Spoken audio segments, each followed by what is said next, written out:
My name is Sia, I'm 35, and I'm only 6 minutes older than my twin brother, Connor. My entire life, I've learned to live with him like an invisible shadow, deliberately obscuring my presence so his aura wouldn't completely consume my being. But what happened that night proved inadequate for all my experience, all my self-control, and the burden of suppressed emotions. It was Connor's engagement party night. The room resounded with the sweet sounds of unrestrained laughter and joy, glasses clinking against each other, as if this joyous noise were the only way to drown out the harsh memories of reality. A deep, turbulent storm raged within my heart, teeming with waves of expectation, subtle jealousy, and unspoken pain. Just then, my father, beaming with pride, stood up, holding an envelope, and called Connor forward. Inside the envelope was a document. No ordinary document. My deed to the apartment I'd saved, repaired, and rebuilt with every penny or dollar I had, which I'd been promised would be mine. The applause thundered. I stood rooted to the spot, my glass half full shaking in my hand. Love comes with conditions, and I'd failed that test. Tonight, that invisible twin would disappear forever. Growing up with Connor was like living next to the sun. He got the warmth, I got the shadow. When he brought a girl home, my parents would throw a dinner party to celebrate. When I made the honor roll, they'd say, "Well done, Very," and they'd look at him. Before I could even write my name, the message was clear: Connor mattered. I wasn't needed. By 28, I'd built a quiet, decent life, a small marketing job, long commutes, and a faint hope that one day my parents would see me. Then, over dinner, Mom smiled and said, "We were thinking you could live in Grandma's old apartment." Her voice held a practiced generosity. "We'll only charge you 3/4 of market value." I forced a smile, but it felt like a test. Still, I said yes because in my family, crumbs of affection are treated like miracles. I nearly cried the first time I walked in. The floors were dented, as if in a warning. The walls were painted yellow. The air smelled of decay. The kitchen hummed with the sound of old appliances from another century. It wasn't a home, it was a grave someone forgot to bury. But I accepted it. I painted the walls myself. I raked the carpet until my palms blistered. I scraped the mop from the tiles until I was breathless. Many nights I spent on the cold, hard ground, so weighed down with exhaustion and physically exhausted that I barely had the strength to stand. I had learned which pipes were leaking, which electrical outlets were sparking. With each blow, each wound, a silent whisper echoed in my ears. "Maybe now they'll recognize your presence." For a few moments, a faint hope flickered in my heart that perhaps they would actually see me, value my efforts. I had nurtured the false belief that my ceaseless efforts were equivalent to love. Because when you grow up with the intense pangs of hunger as a child, even a small morsel of food seems like a grand feast. I had a deep longing that my hard work, my pain, and my fatigue would somehow touch their hearts, but that hope repeatedly turned into a hollow illusion. They called it generosity. I called it survival training. For the first time in my life, I felt a sense of stability. The apartment might be falling apart, but amidst those crumbling walls, I could finally breathe. It was the only place where Connor's name didn't echo. Every 2 weeks, I'd carve out a little more time. Paint, tools, new fixtures, things my parents never cared about but were essential to me. I'd work late into the night.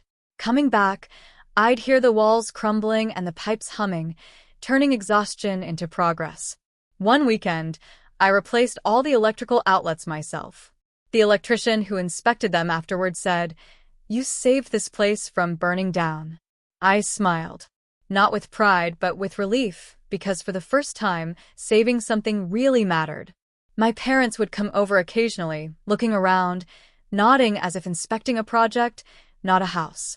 "You're fixing it up so well," Mom said, stroking the freshly painted wall. "When you're done, it'll be worth a lot more." The sentence, "when you're done," settled in my heart. I wondered if he even understood what it meant. Dad called it keeping an eye on his investments. Sometimes he'd bring Connor over, and my brother would joke about leaving the house after I was gone. I laughed because that's what good daughters do. Behind that fake smile, I secretly began to treasure receipts, every paint can, every tool, every contractor's bill with my name on it. Then came the day when they sat on my couch, their faces etched with the deep sadness that parents display when necessity overwhelms them. "The bank is threatening to foreclose now," Mom said in a trembling, hushed voice. "We owe 30,000 rupees. We can't lose this place," Dad said. "It's an investment. This apartment will be yours someday." Someday. These words had been dangling before me since childhood, always just another sacrifice away. But I believed them because they were my parents, because I wanted to believe it. I transferred the money that same week, every penny of my savings. My hands trembled as I clicked confirm. It felt like buying love at a discount, but I told myself that this time it was different. This time it wasn't a last resort. This time they were choosing me. For a few weeks, I allowed myself to believe it. They smiled as soon as they saw me. Dad even said, "We're proud of you, Abri." Those were the two words I'd been waiting 30 years for. The next month, everything felt right again. There was no talk of debt, no future, just silence. But sometimes silence isn't comfort. It's the sound of a trap door slowly closing. I'd kept all the receipts, but I hadn't used them yet. 2 weeks later, Connor called me at work. His voice was filled with joy. "Claire and I are getting engaged. You're coming to the party, right?" I said, smiling into the phone. "Of course I will." Despite everything, he was still my brother. The night of the party was warm and golden. Laughter spread through Claire's parents' house like champagne. Everyone looked perfect, glasses raised, music soft, and the lights friendly. For a moment, I allowed myself to be happy for him. Then my dad cleared his throat. I wished he could get everyone's attention. The room fell silent. My mother's hand was on his arm. Her smile was wide and practiced. "Diane, and I want to give Connor something special," Dad said. "A gift to start his new life. You've made it." The applause resounded like thunder. The sound hit me like a wave. Glasses clinked. Laughter erupted. Someone yelled, "This is unbelievable." Mom smiled.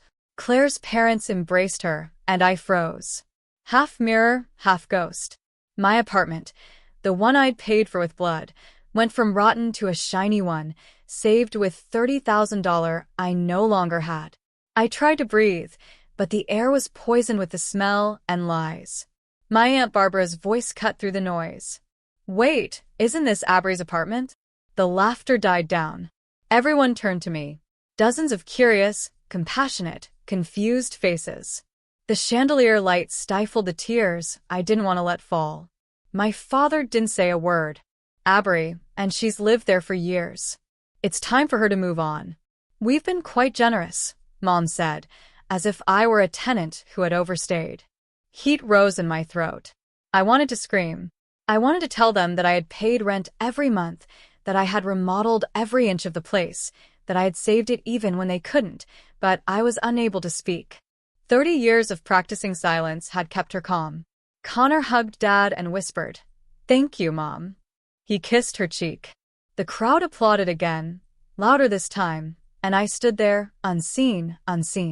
I left before dessert, with no goodbyes, no explanations, just light, tears, and the slow realization that the family I'd so desperately sought to be a part of had ousted me from my own life. They gave them my home. I gave myself permission. They felt the silence had broken me. I had no idea what that silence was preparing for me. That night I remained silent, and somewhere between the applause and the tears, something inside me snapped quietly, clearly, like a string stretched too far and snapped. When I opened the door, I didn't see an apartment. I saw evidence. 5 years of evidence. Paint cans, bills, receipts, dried sweat on the walls. They thought they could erase me, so I thought I'd show them what it meant to erase someone. I called Olivia. "Can I stay with you for a while?" "Sure." "What happened?" "I'll tell you later." I said, "I just need space and a moving truck." The next morning, I had a precise, ruthless, elegant plan.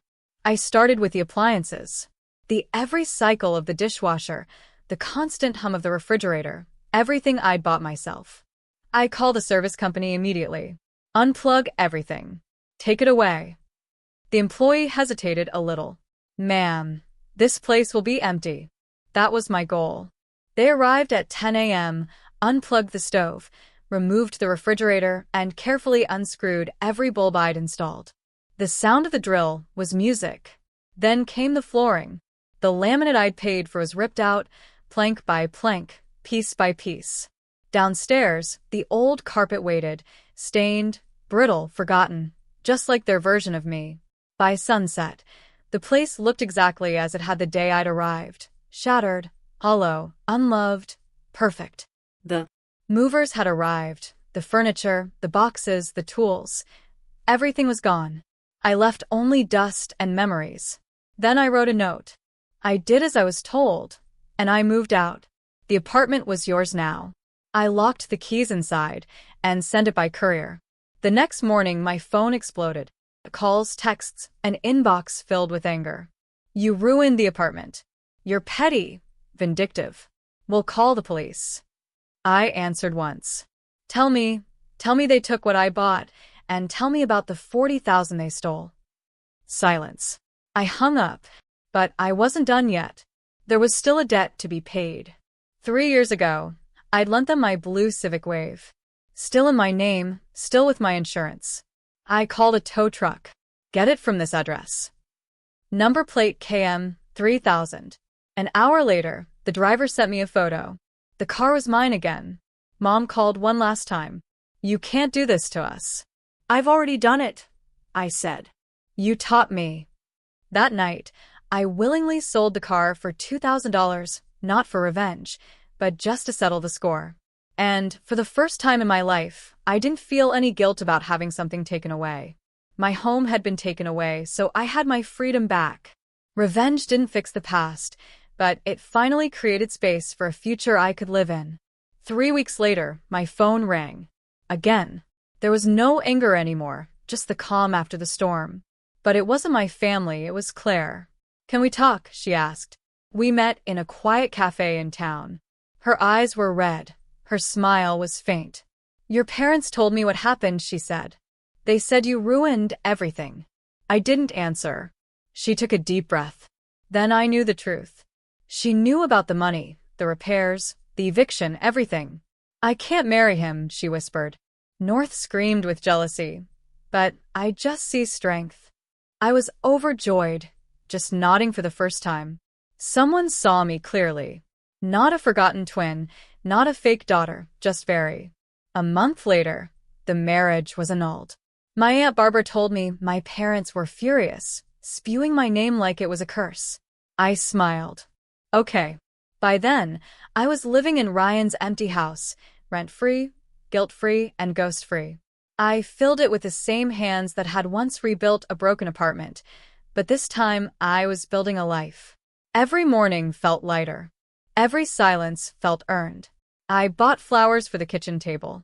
I started preparing breakfast just for myself, each dish becoming a small celebration of my independence. I laughed at my own jokes, my laughter echoing my confidence, now free from waiting for someone else's approval. I let go of the desire for anyone to acknowledge my existence, because I had fully recognized myself. Sometimes, memories of family touched my heart, creating a momentary wave of nostalgia, but immediately I remembered the bitter feeling, the humiliating burden of begging for love with conditions. Now I choose for myself. I choose firm boundaries that protect my self-respect.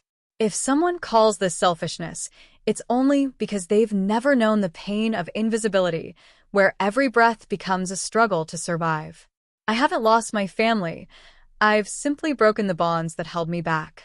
I am free now, a freedom that fills my heart with unbridled joy. Wherever you're reading this story, whether with a refreshing cup of coffee in the morning or in the deep silence of the night, I'd be thrilled to hear your experiences in the comments. If this story touches your heart, subscribe to be part of a community that believes true power lies not in silence, but in knowing when to speak up.